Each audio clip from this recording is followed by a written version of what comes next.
আসসালামু আলাইকুম। অষ্টম শ্রেণীর জুনিয়র বৃত্তি পরীক্ষার্থীরা, তোমরা যারা এবার জুনিয়র বৃত্তি পরীক্ষা দিয়েছো, তোমাদের প্রত্যেকটা সাবজেক্টে যদি এ প্লাস না থাকে তাহলে কি বৃত্তি দিবে শিক্ষা বোর্ড? প্রত্যেকটা সাবজেক্টে কি এ প্লাস পাওয়া বাধ্যতামূলক? সে বিষয় নিয়ে কথা বলবো। দেখো, বৃত্তি মূলত এ প্লাসের উপরে নির্ভর করে না, সুতরাং এ প্লাস পাওয়া আবশ্যক নয়। সব কয়টা সাবজেক্টে এ প্লাস পাওয়া আবশ্যক নয়, তবে ভালো মার্ক পেতে হবে বৃত্তি পেতে গেলে।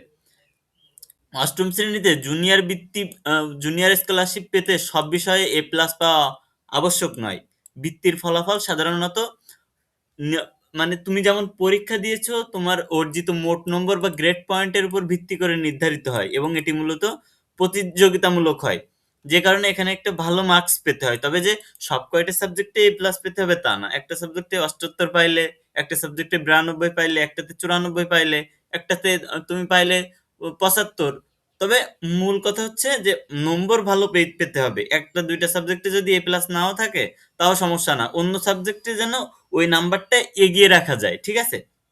সাধারণত বৃত্তি প্রদানের ক্ষেত্রে যে বিষয়গুলো গুরুত্বপূর্ণ: মোট নম্বর কিংবা গ্রেড, সকল বিষয়ের প্রাপ্ত নম্বরের সমষ্টি বা গড় গ্রেড পয়েন্ট জিপিএ একটি নির্দিষ্ট মানদণ্ড অর্জন করলে তুমি বৃত্তির জন্য যোগ্য বলে বিবেচিত হবে।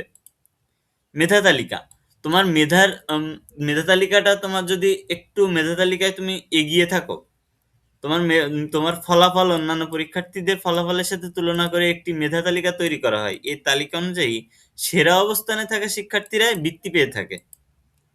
নির্দিষ্ট বিষয়ের গুরুত্ব, কখনো কখনো কিছু কিছু ক্ষেত্রে সাধারণ বৃত্তি, ট্যালেন্ট পুল ও সাধারণ জেনারেল গ্রেডের জন্য ভিন্ন মানদণ্ড থাকতে পারে। তার মানে ট্যালেন্ট পুলের জন্য একরকম, আর জেনারেল গ্রেডের জন্য ভিন্ন মানদণ্ড থাকতে পারে। অর্থাৎ যারা সব কয়টাতে প্লাস পেয়েছে তাদের দেখা যায় যে ট্যালেন্ট পুল হইতে পারে, আর যারা সব কয়টাতে প্লাস পায় নাই, যে একটা সাবজেক্টে মিস হয়েছে, তাদের জেনারেল গ্রেডে হয়ে যেতে পারে।